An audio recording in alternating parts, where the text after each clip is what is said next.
One second. Okay, we are on live.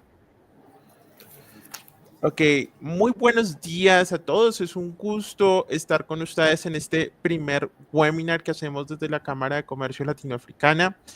Mi nombre es Sebastián Galindo y hoy estaremos hablando de cuáles son esos sectores estratégicos y cuáles son esas diferentes oportunidades que se nos presentan para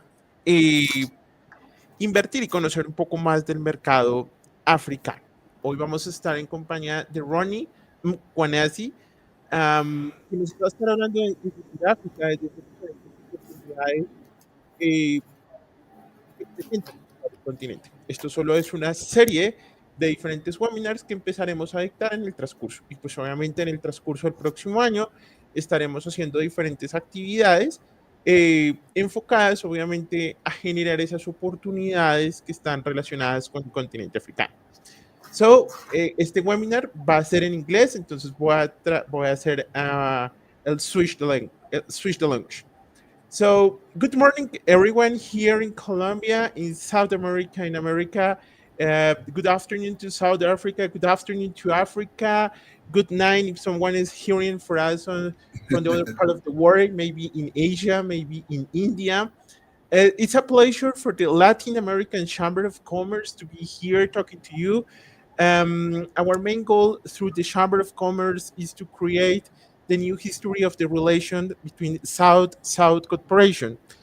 Uh, and welcome. This is our first webinar. This is going to be a series of different webinars talking about the different opportunities that the African continent have and how we can get this information and how we can create value with this information in order like companies from the Latin American market or from around the world have the opportunity to know more about the opportunities that the African continent have.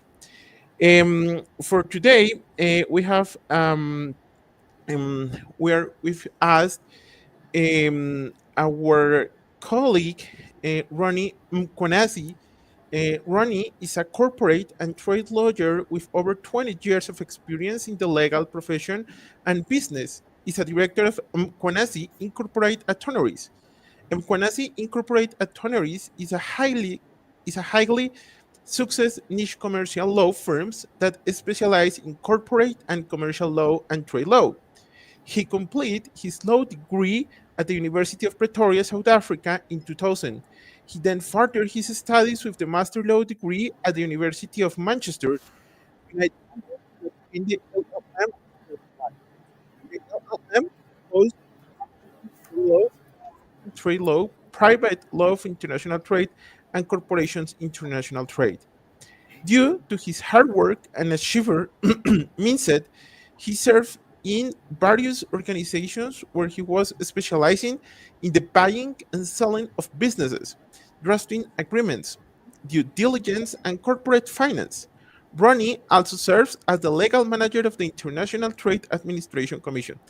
Mr. Ronnie, it's a pleasure to have you here with the Latin American family, Latin American continent, that it's interesting to know more what is happening right now in Africa. What are the business opportunities, the investment opportunities that we have? So thanks to be with here with Clav, and the mic is yours. Hola, my fellow Colombian friends and associates and businesses from Colombia and around the world. Sebastian, thank you very much for your introduction. Thank you for your kind and generous observations. And of course, thank you for giving us this platform to speak with your colleagues in Colombia. As stated already, I am a practicing international trade law attorney.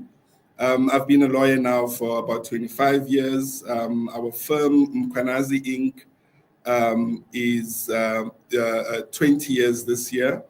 And basically, we provide legal services to listed companies on the Johannesburg Stock Exchange. We provide services to major state-owned companies.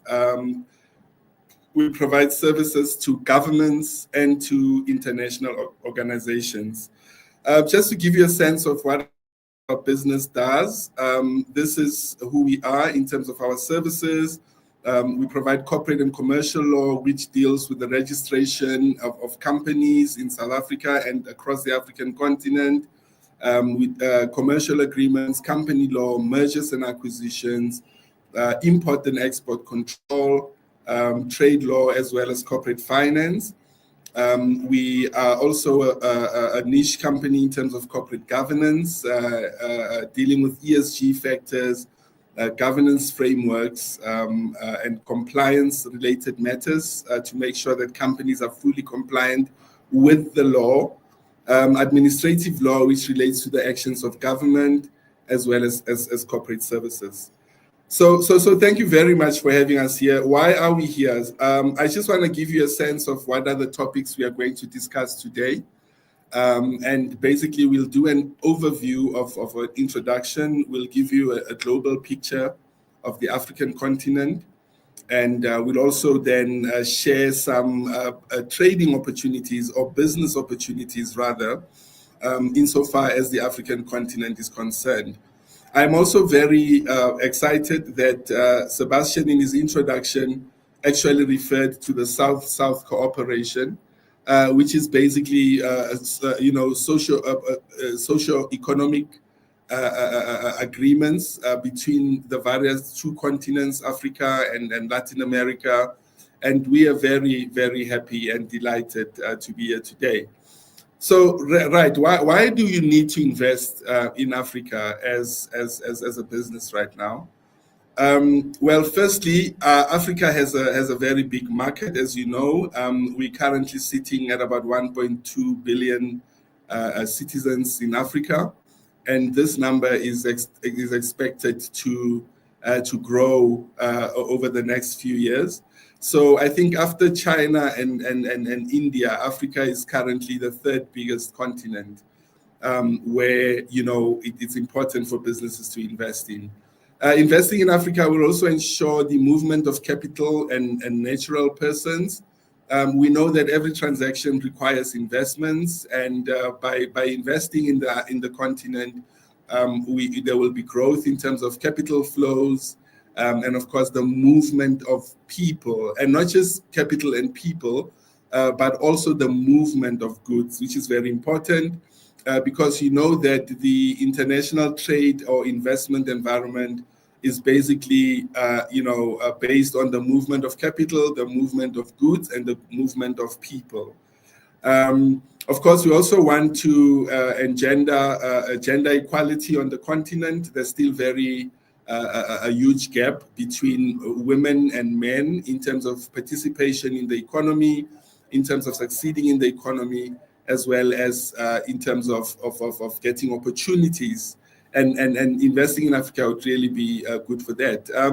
Then, of course, we also want to enhance the competitiveness of the economy within the global market, in terms of making sure that the means of the production of goods and services are done at an international level and in such a way that the economies become better, the economies grow, and more opportunities are created for people around the world. So that is very, very important for us. We also want to promote industrial development, diversification, as well as regional value chain supplies, as well as agricultural development, so that we can ensure that there is food security on the African continent going forward.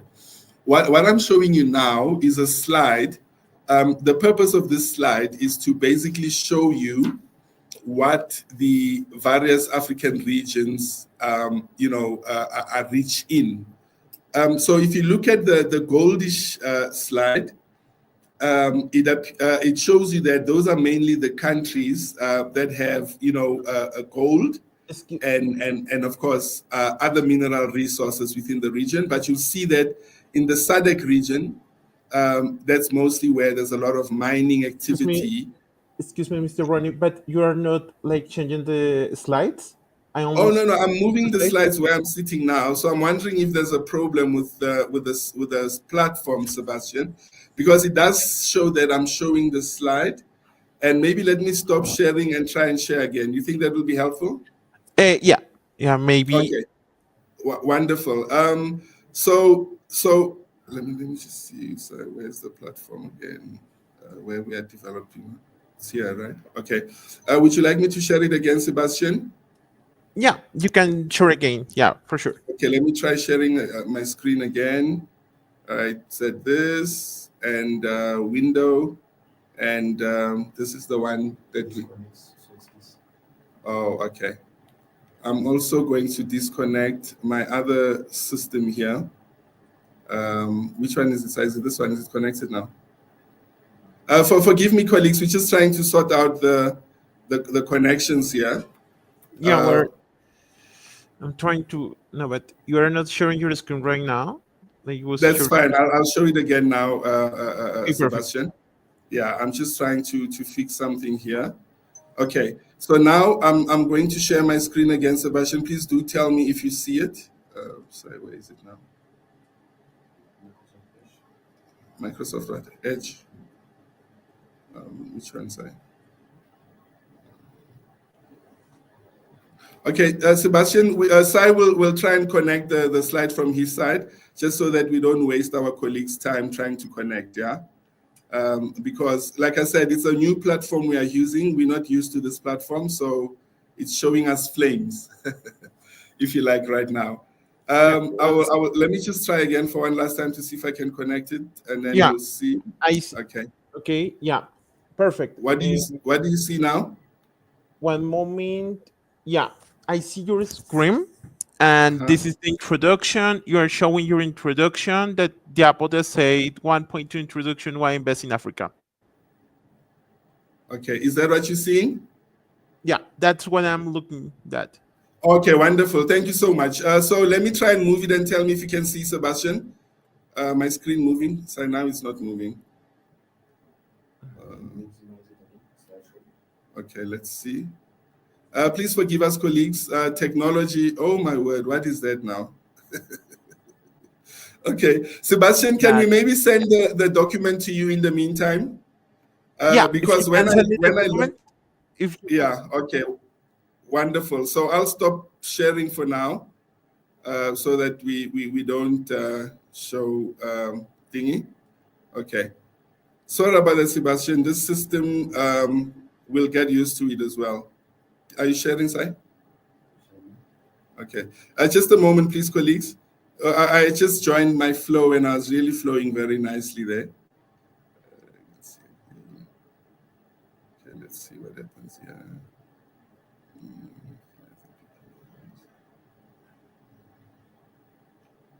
It says there's no slideshow here. Okay, while Size is sharing the presentation with Sebastian, I'll just continue and then we can catch up with the presentation once we're done. Can you still hear me, Sebastian? Wonderful, okay. So in terms of the resources, the natural resources now that I'm talking about in Africa, there is the following. There's a lot of minerals, copper, chrome, platinum, gold, coal, mostly in the SADC region of Africa. When you go up to East Africa, you see a lot of fishery and trading that happens there. You see coffee mainly in Ethiopia and Tunisia. And then, of course, you see in Kenya, there's a lot of tea production that's going on in the region. In North Africa, there's a lot of oil and gas. And of course, there's a lot of discoveries currently going on in Africa around gas and oil in particular. In West Africa, you will see there's also ivory, cocoa trading, as well as crude oil and petroleum products in countries like Nigeria, etc. So the top part of Africa, you mostly find the oil and gas. The bottom part of Africa, you mainly find your minerals, and of course the eastern side, you find tea and coffees, and on the western side of Africa, there's more crude oil and petroleum products that are being developed there. Just to make you understand how the African bloc is structured, In Africa right now, we've got some few blocks. We've got the East Africa Community, Economic Community. You've got SADC, which is the Southern African Development Community at the bottom of Africa. That's where you have countries like South Africa, Botswana, Namibia, Mozambique, and Namibia, and so on. In East Africa, you also have a regional bloc. So all of these are trade blocs within the African continent. You have the West African Economic Community, North Africa Economic Community, as well as the East Africa Economic Community. So from that perspective, the countries within Africa are able to trade within their blocs. However, the move now is for Africa to start trading together under the Africa Continental Free Trade Area Agreement, the AFCFTA, as many of you who are trade practitioners will already be aware of. Just some facts around Africa as a continent, as I've stated. You have a population of 1.2 billion. It will reach 1.7 billion people in 2030. In other words, only 6 years from now, there will be 1.7 billion people in Africa. The annual investment investment in infrastructure in Africa has doubled to about 80 billion rand a year since the beginning of this century. So, which means that there's a lot of interest in Africa for people to, go and invest in, especially on the infrastructure side. And this infrastructure basically refers to things like roads, bridges, pipelines, water, electricity, and so forth. So there's quite a significant growth in the current market in Africa. So basically, we need you as as Latin Americans to come into Africa and assist Africa to grow. Africa is currently the fastest growing middle class population, and by 2060, the number of middle class people in Africa would have reached 1.1 billion, which is, in other words, 42% of the African population. Which means that as Africa is busy developing and growing, in the next few years, we will have people that are better off or well off than they are today. For example, in Algeria, Morocco, and Cameroon, small businesses make about 60% of all the distribution channel. And what this is meant to show is how informal the South African market still is generally in Africa. Most countries in Africa still have a very informal trading market, unlike South Africa, of course, and some few African countries where you have a very advanced and formal economy, if you like. And then, of course, in terms of trading opportunities within the African continent, the following opportunities are basically available based on how quickly the population is growing. So the first opportunity is around the urbanization of the African continent.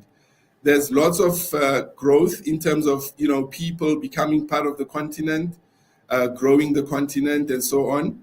And as a result, what is really required is development in Africa from an African perspective, to make sure that more of the African people move into cities and that Africa becomes urbanized as a country. There's also, of course, African consumers spend on average 6.6 trillion by 2030. Africa will be spending 6.6 trillion rands annually in terms of goods and services. And if you look at the history of Africa, this is a significant change because, about 5 years or less ago, that was only sitting at 4 trillion. So this is a sign that the continent is indeed growing very quickly. The other major opportunity that is available in Africa is industrialization.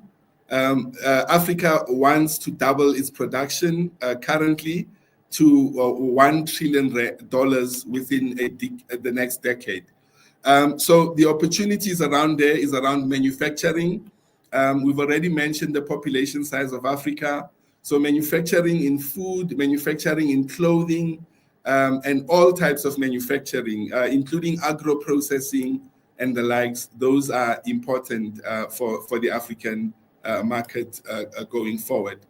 There's also a big infrastructure gap in Africa. That's why you saw that there's been an increase in terms of the growth of the infrastructure within the continent. Already the gap is being dealt with. However, you cannot solve it immediately. So just for you to understand how this is a problem for Africa is that in some countries, you don't have sufficient roads and transport systems to carry your goods to a point that for a country like, in the West Africa, if you look at Nigeria and the neighbors there, sometimes it is quicker for a country in Africa to import something from either Europe or China into Africa than to import it from your neighbor, right? Because of poor road and logistics infrastructure. Sometimes that is what is happening. Now with the Africa Continental Free Trade Agreement, the idea is to make sure that we accelerate infrastructure growth in Africa in terms of making sure we have highways, we have high-speed trains, and making sure that we've got sufficient transportation, etc., so that there's an easy movement of goods from one African state to another. And of course, in the case of Latin America, that infrastructure, once it's set up in Africa, will be useful and helpful to the rest of the people who want to trade in Africa. So there's quite a great opportunity in infrastructure in Africa. The other opportunity relates to agriculture. Africa, the population will grow by 9% up to the year 2025, which means we need to produce more food. Food is very important for the survival of all mankind.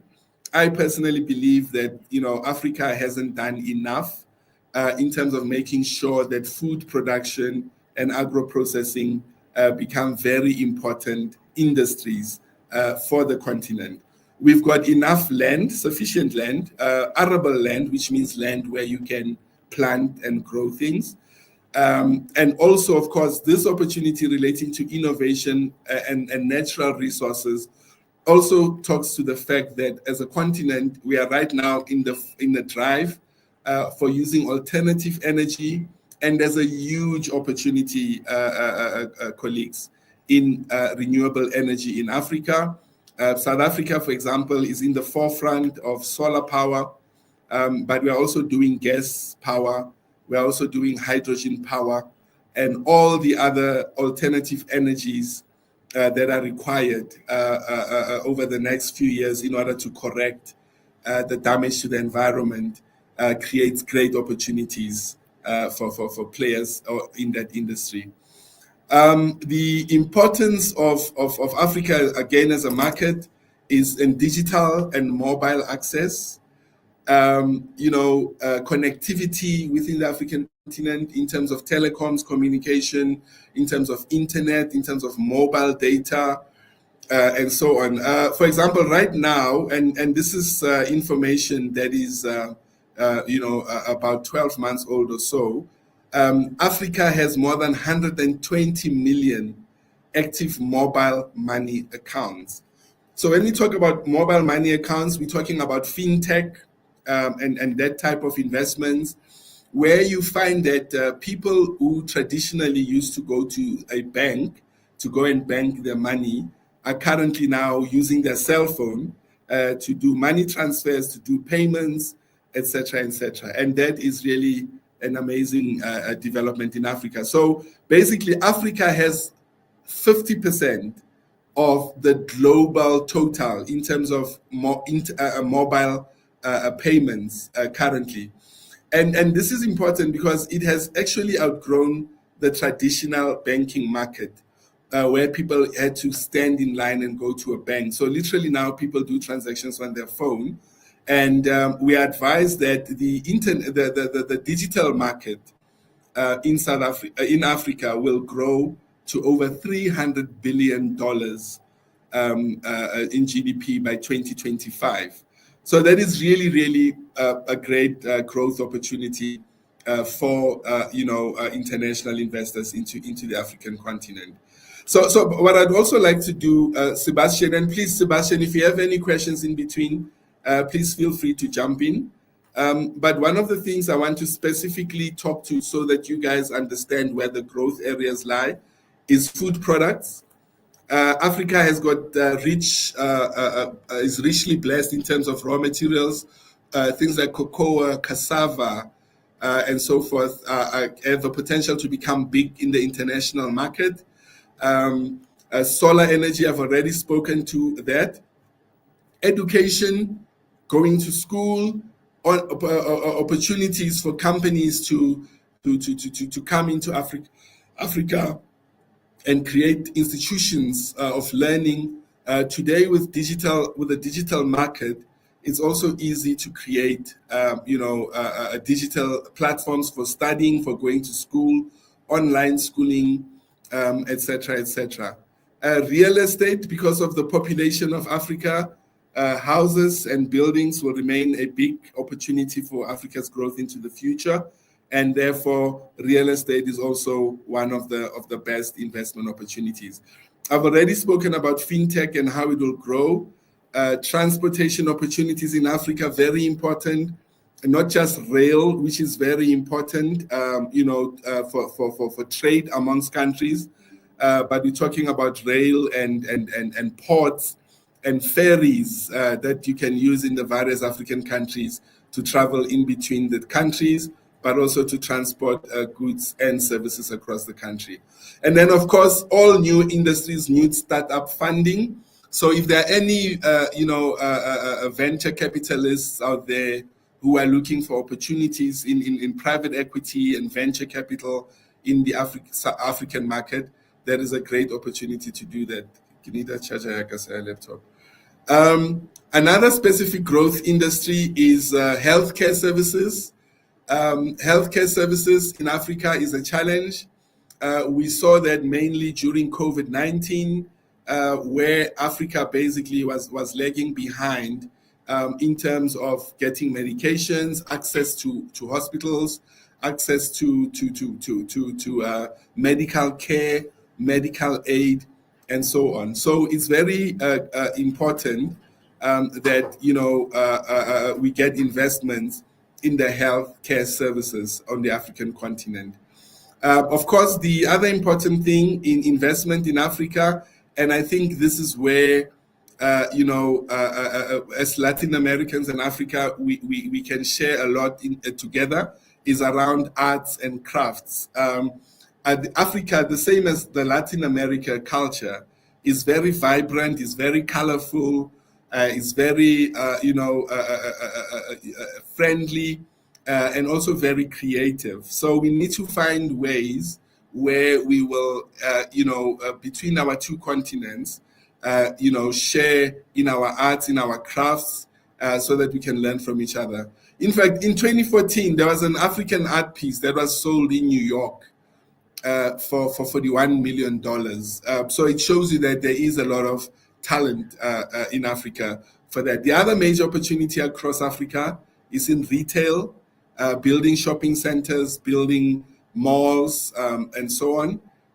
Because, of course, of the population that we have here and the fact that most of Africa's markets are still informal, there's a great opportunity for developers who are interested in developing retail, shopping centers, malls, etc.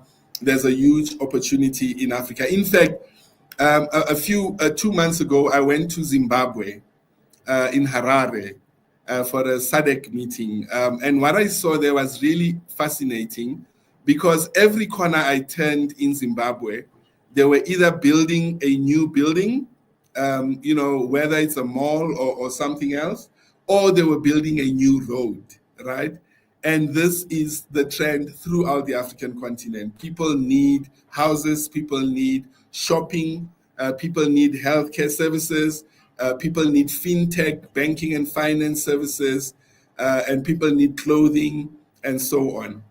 And then, of course, developing of apps, applications and stuff, very important for the future growth of the economy, because people can make hotel bookings, people can watch movies like Netflix or bookings.com in the hotel space.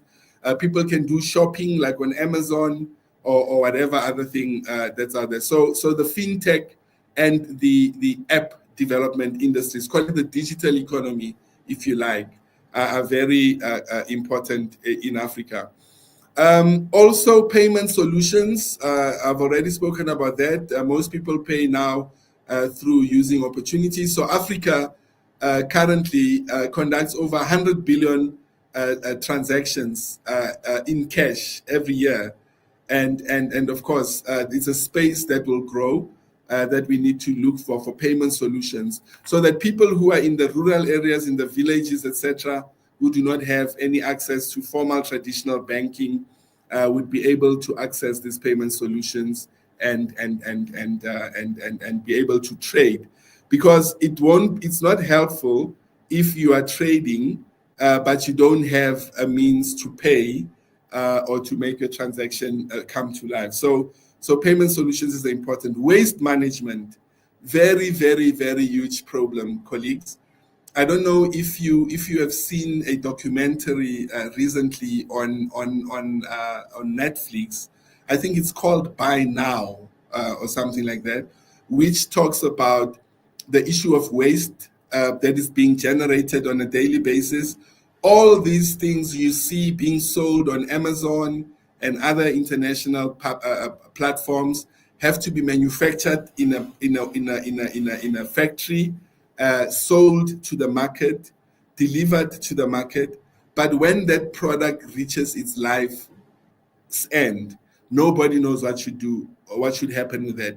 I don't know, Sebastian, what you are going to do with your iPhone or whatever phone you have, or your laptop, etc., when it gets damaged, right? But waste management is one of the biggest challenges for our environment. It's one of the biggest challenges for our society. And it's going to be important to find innovative solutions on how to take our daily waste and our device waste and use that in a way that we can reuse it or fix it, instead of just dumping everything in the dump sites, etc., and so on. So waste management, a very important opportunity in Africa. I've already spoken about transport. Tourism and hospitalism is the next specific industry for growth in Africa. In terms of, I'm already planning to come to Colombia next year because of how kind CLAF has been to me, and of course because of how nice Sebastian and the president are. So I'm really looking forward to coming to Colombia in the new year. But that shows you the power of networking and the power of business, because now that I know about CLAF and now that I know about the beautiful people of Colombia, now I am curious to go to Colombia, to go and see what is actually there, to experience the culture of Colombia, and of course to experience the people of Colombia. So I'm really looking forward to that. And then of course there's the tourism part of it, which can either be business tourism or social tourism, which people will do, or both in some cases. Then, of course, the hospitality industry, very important, because once I arrive in Colombia and once Sebastian and whoever else coming to South Africa arrive, they want to be taken care of in nice hotels, with nice scenery, with beautiful environment. And that is one of the important things that is an opportunity for growth in Africa. In fact, Sebastian, I would like you, if possible, because you guys are part of the chamber of business, which means you have more access to information than we as lawyers do, to just check what the current tourism statistics are between Africa and say Colombia. If you want to widen it up to Latin America, I think that would be great. But I think for now, just between South Africa or Africa and Colombia, just to get a sense of what are the tourist numbers, because that will give us an indication of whether or not the endeavors that you are taking as an organization will eventually bear fruit. Because if we check it now, we can check it again, say in 5 years' time, and see if there was a major change in terms of traveling opportunities. So I think that would be really great, Sebastian, if we could look into something like that. And then, of course, El Musica, music, a big opportunity for investment between both of our artists in this country and our artists in other countries. So I think that social, cultural exchange and tourism would be great. And of course, it starts with us as the business people walking over to Colombia, seeing something we like, and deciding to merge the cultures and bring people to our lovely continent, and vice versa. Fashion, a very big opportunity in Africa, and I can imagine in the rest of the world. As I've stated, based on the documentary I was talking about, most of the time we buy unneeded clothes or fashion because we all try to keep up with the trends. But because of the population in Africa, there's a huge, big opportunity for fashion and collaboration between designers in Africa and designers, creative designers in your part of the world. And of course, currently, the biggest issue is digital marketing, digital platforms. Look at how beautiful this is now. You are there in Colombia in the morning. I am here in South Africa in the afternoon. And yet we are able to engage, exchange information, and share knowledge about the future and the opportunities that we have in our various continents. So digital marketing is a great opportunity. And what I like about digital marketing is that, you don't have to be in South Africa to do a design for me as someone who is in South Africa. That is one of the skills I think can be easily shared around the world, which means that as a Colombian, when you start marketing your services, you need to start looking outside of Colombia and start looking for clients in Africa, for example, and so on. So that is another opportunity that is present in Africa. Now, in terms of these opportunities and what's happening in Africa, I just want to re-emphasize the fact that right now, Africa is planning to trade as a bloc and to engage with the rest of the world as a bloc under the Africa Continental Free Trade Area Agreement. And, for us as a law firm, we like doing this, engaging with our fellow colleagues around the world with a view to us all working together and creating a better business landscape for us as people, as citizens of the continent, but also to create a better environment and future for our children, which is now our responsibility as business people to also take care of that. So in a nutshell, Sebastian, that was, my presentation on the opportunities that are in Africa. And of course, I will now open the floor, Sebastian, to you and to your colleagues, if there are any specific questions that they would like to ask. Thank you, Sebastian, for that. Okay, now, Mr. Ronnie, it's been a pleasure, to have you here in order, to review what are the main opportunities that the African continent have. It's been exciting. I have here one question. Which city is Africa ideal for technology companies and has a stable government? Oh, okay. No, if you're talking about technology, you're saying technology, right? Yeah, technology. Yeah. If you're talking technology, South Africa is definitely world class in terms of technology.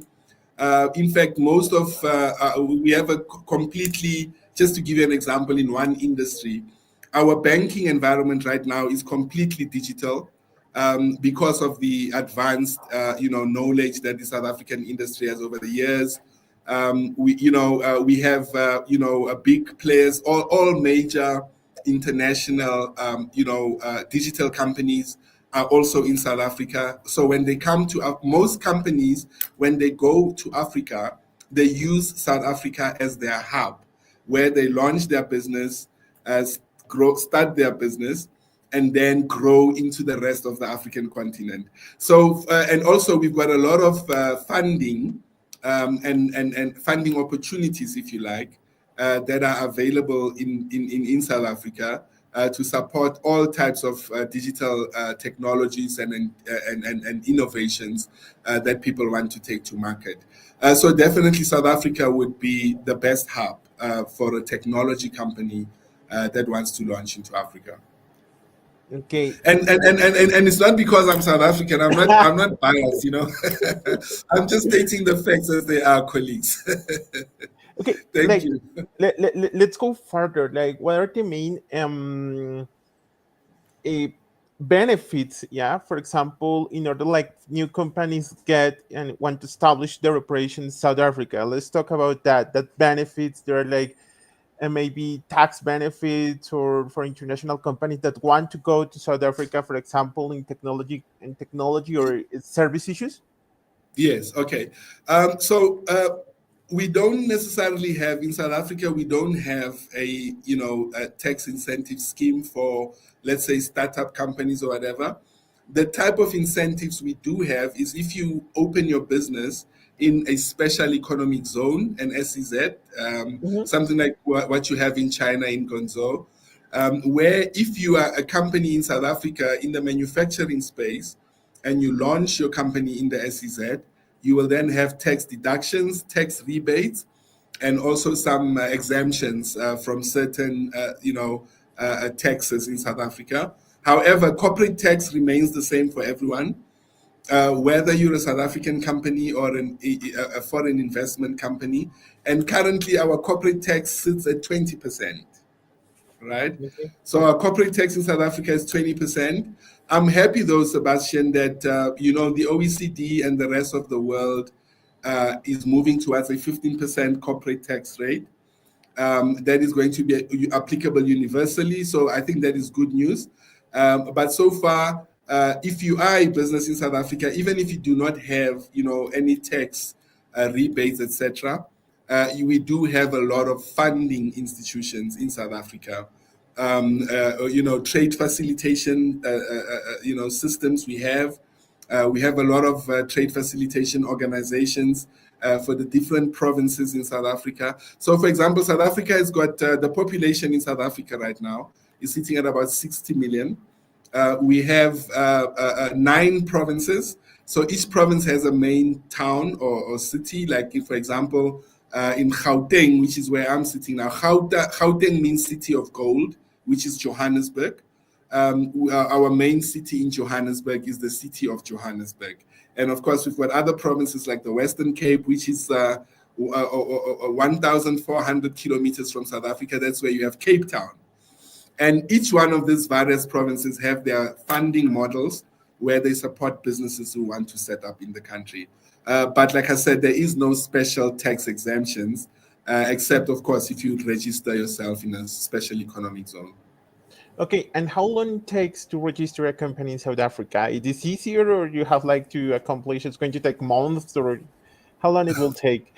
Okay, currently it takes 1 to 5 days to register companies. That's easier. It's very digital. Yeah, the whole process is digital. So we don't physically submit documents anymore. So you go into the company's office, you load your names there, etc., and then the company is registered if you're compliant. So it doesn't take too long.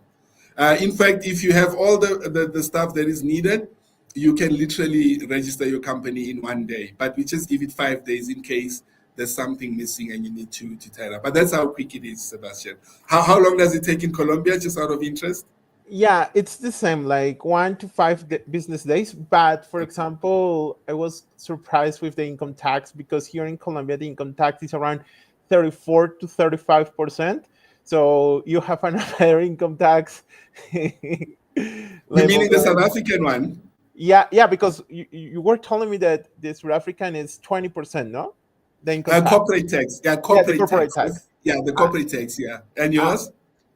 But the income tax here it's 34%. Oh yes, it's similar. We in the same bracket, more or less, yeah. Because 34% would be, I think, the lowest bracket, and then it would go up obviously if you are more richer, etc. Yeah. So the pay as you earn is definitely along the same lines in that region. Yeah. Okay. But out of interest, Sebastian, do you know that when tax was first introduced, it used to be 90% corporate tax? Yeah. Oh my goodness. When tax was first introduced in England and then subsequent to that in America in the 1800s, it was about 90% on corporate tax. So where we're sitting now at 20, it still is a lot, but it's better than 90, where Yeah. it started off in the olden days. So there's some progress there. And if we're lucky, very soon it may go to 15, you know. Oh, So that's we're on the right track, yeah. okay. Yeah, where like there is a good issues to from the corporate tax. I have another question. There are any restriction on trade services, for example, or do you mind like there are like which is like because you were telling us in during your presentation that we have many opportunities on trade and services, new technologies, fintech, Yeah. banking. But do you think there are any maybe barriers that it's going to Yeah. be that we need to handle? Yes, barriers to trade. Yes, look, fortunately not.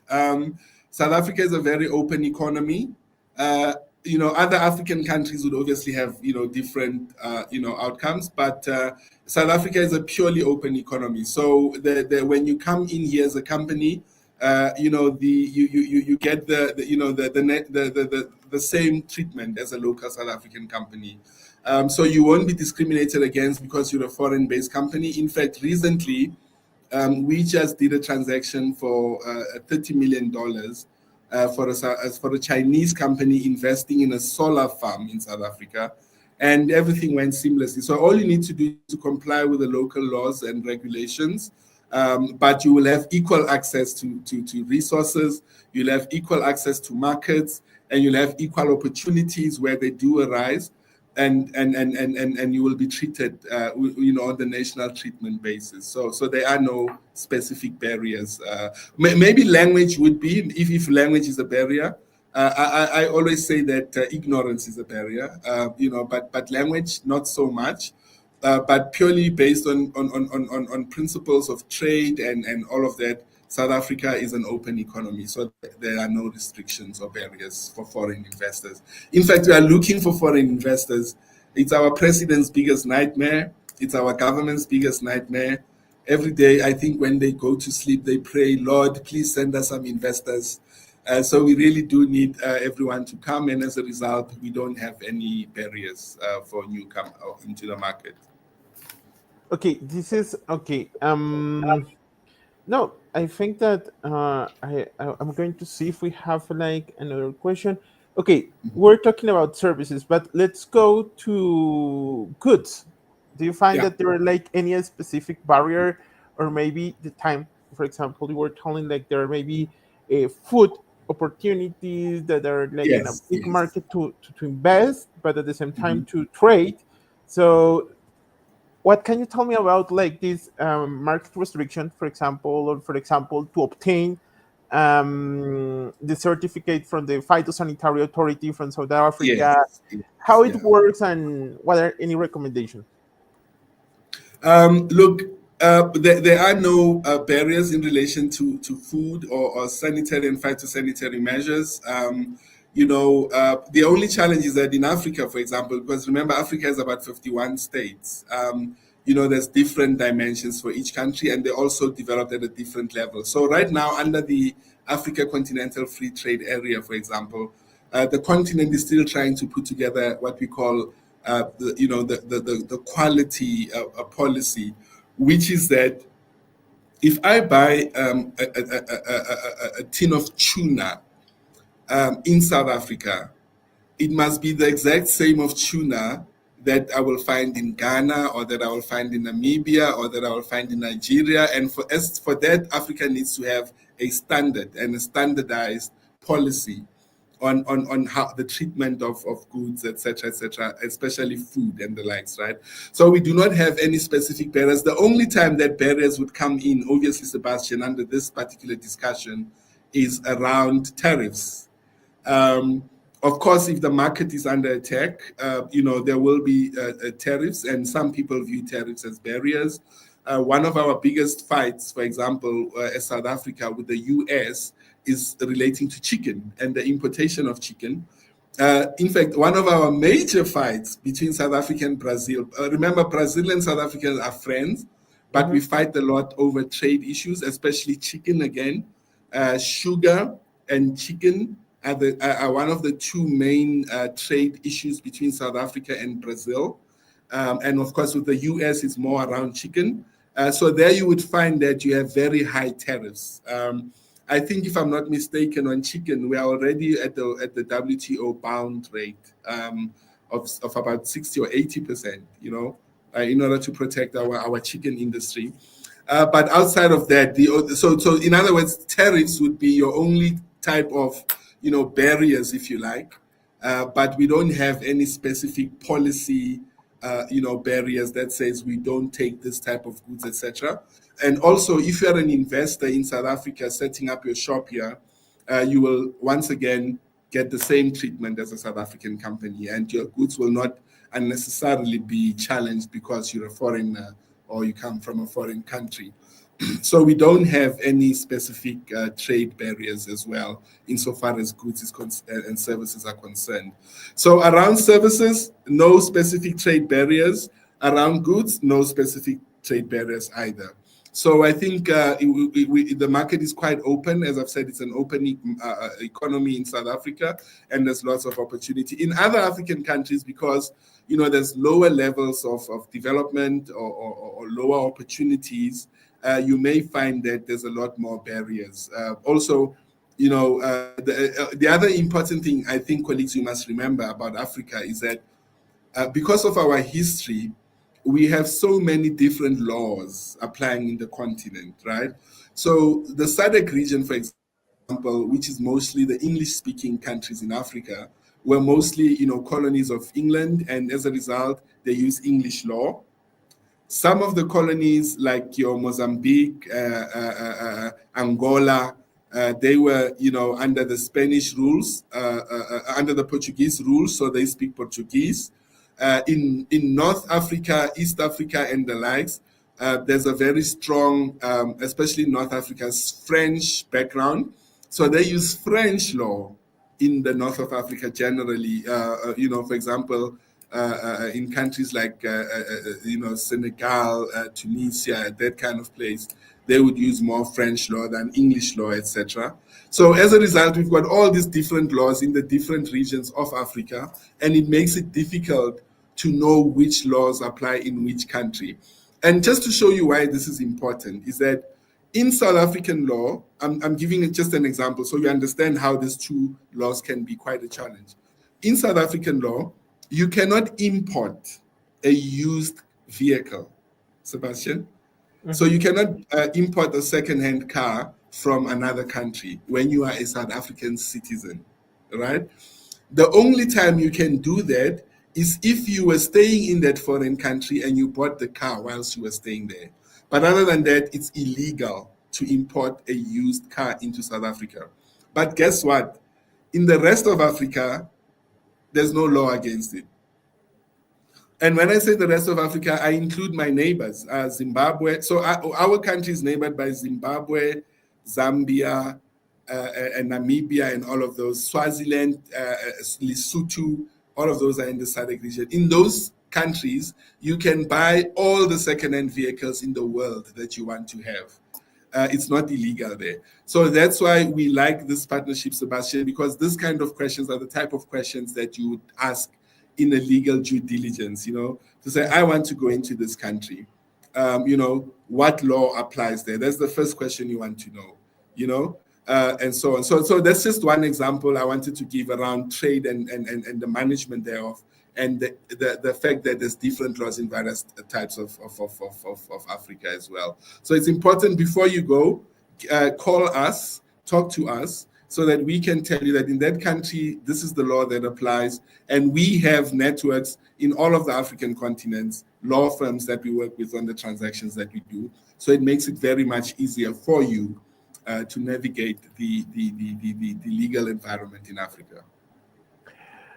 Wow, that's very important. Trade compliance, no? Taking in Yes, mind that in the next future, like in the near future, like we're going to have like the same rules under the FT yes, and under the AFTA, but now we need to have all these kind of information. For example, how to trade with the different countries, yeah, around the south, with South Africa or maybe the other countries that are near in the region. So, but it's important trade compliance, and that's why we're here with your law firm in order like to yes, help companies to get that kind of information, to settle yes, down, to be aware of this information.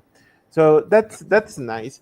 yeah. Um, and well, time is goes so fast. It's already Yeah, it like does. Especially when you're having fun, it goes even faster. yeah, yeah, for sure. The thing is like the other thing that I want to retake for you in order like to making the close remark is it was very interesting the way that he was talking about the South Coast Corporation. We need to assist our companies and we need to assist our countries because I think that we can create more value, more add value in South America and Africa countries that would like to get the market. So I think that was one of the most important things. And the other one, in my experience, that I've been living like I was there in Nairobi the last year, it's mobile money.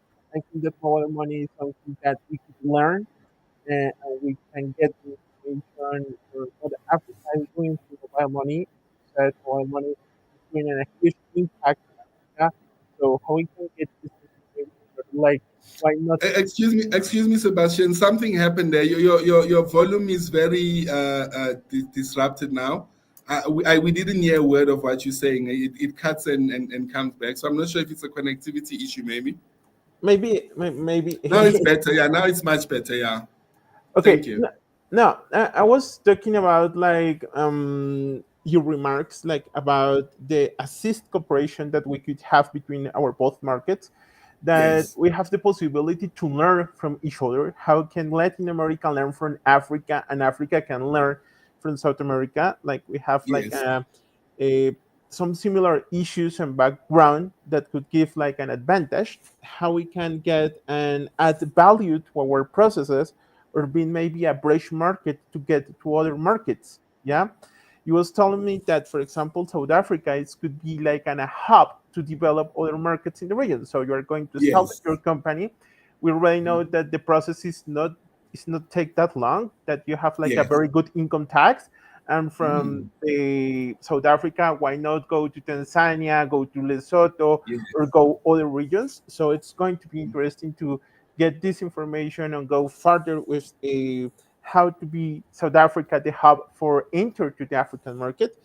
Hmm. Um, and the other is as you said, it was services. And for example, in those services, I retake that information that you gave us through the tourism, how we can develop tourism in our both countries. For example, Yes. I know that from Colombia, we need to request a visa for go to South Africa. The process is Hmm. going to held in Venezuela. Uh, Yes. the embassy from South Africa, it's in Caracas, and we need to send our Mm. passport. But even though I know that from the last years we have someone from the embassy here in Colombia, and so Okay. we're like open more relations with South Africa so far. That I think that Yeah. is a very interesting and very important step in order like to create this trade issues. So yeah, Yes. and for sure I will share with you the information if I got the information of how many it's our tourism between Yes. South Yes. Yes. Africa and Colombia. Mhm. Yes. Yes. And the last one is mobile money. I think that mobile money is something that wow, it's blown my mind when I was in my case in Kenya, and that we could learn. I think that from this point of view, from the point of view of the law, but at the same time from the Yes. view of to develop how we can get, or if it's possible, to get these mobile money issues. I think that is very interesting that we could learn from Africa. So Mm. the possibilities are open. the Yes. possibilities, like we're in the right way, we are open new markets, and that's the way that CLAF is working right now. Mm.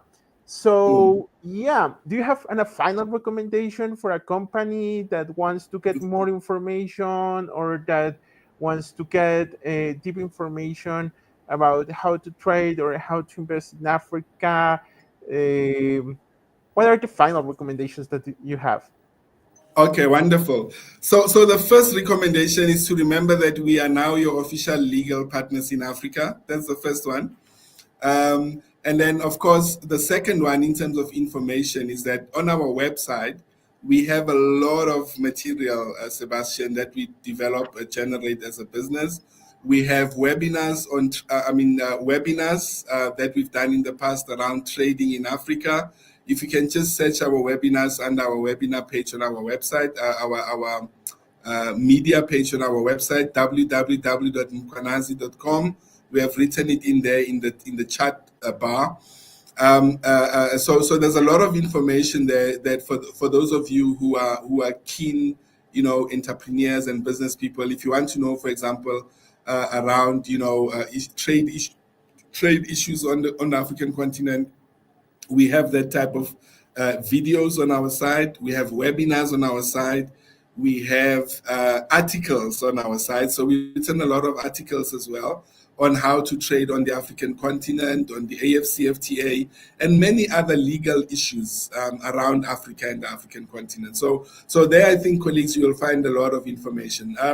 But if you want any other information relating to the registration of companies, you can go to a website called CIPC is it .org.za?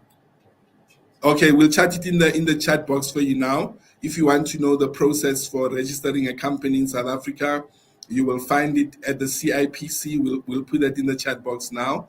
And any other commercial information that you require about South Africa, you would find on the dtic.gov.za channel. That's our Department of Trade, Industry and Competition. There you can see all information relating to the South African economy. You can see information relating to trade statistics. You can see incentives and types of funding that is available for setting up new businesses in South Africa and or to start your business here. So those three resources, which is our website, the CIPC website for company registration, and the DTIC website for the trade information in South Africa, as well as funding. Those are the three key sites. But of course, since this was not just about South Africa, it was about Africa as a whole, you can go in Africa onto the website of the AFCFTA, Africa Continental Free Trade Area Agreement. There you will find more information relating to the continent as a whole. You will see there, which countries are members of the AFCFTA, what they're strong in.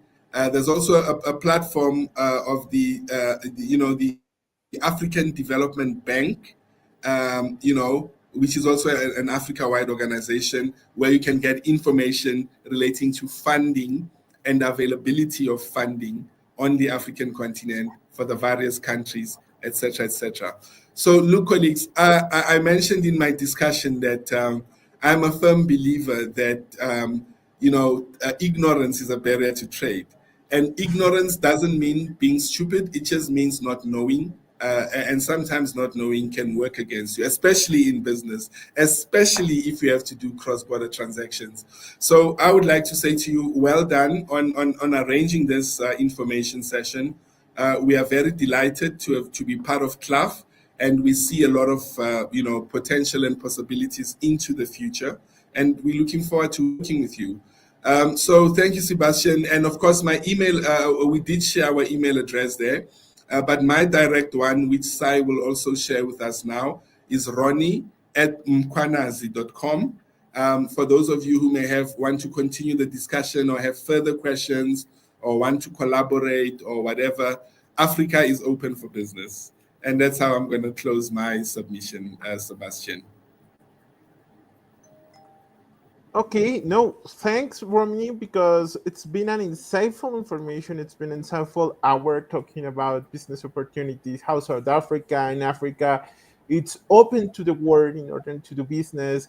And the more important thing, it's possible. And today is the day to start to believe, to get the information, to request information, market access, and so many issues that it's like start to do your business research, market research in order like to establish Yeah. and to get that information. So Romney, it's very it was a pleasure to talk to you this morning. Thanks very much for your time. I know it's going to be like around 5 p.m. in South Africa. Yes. Yes. It's like 7 8 hours of different, but no, Yeah. thanks very much for this insightful information. Hopefully we're going to continue collaborate in next sessions, solar market access information, exchange information. If you have any further question, please do not hesitate to contact us. We're more than happy to help you here in South America or with running law firms in South Africa in order to do new business opportunities in the Yes. African continent. So thanks Yes. very much for everyone that was here with us talking about these opportunities. It was a great time. So I will wish you Spanish, like both. Muchísimas gracias a todos los que nos estuvieron acompañando en esta mañana, tarde en Sudáfrica. Ha sido un gusto. Espero que el contenido de valor, conseguir información, y esa es lo que nosotros estamos creando. Entonces, puente de información entre Latinoamérica y África. Los esperamos en próximos eventos. Tenemos un café de negocios aquí en Bogotá para el próximo 12 de diciembre. Pueden seguir nuestras redes sociales. So, muchísimas gracias. So, thanks very much, Romney. And see you in the next one. And why not? See you the 2025 here in Colombia and in South Africa. Muchas gracias. Okay. Bye, Romney. Hi. Thank you so much, colleagues, and good luck. Cheers. Goodbye. Bye bye. Thank you.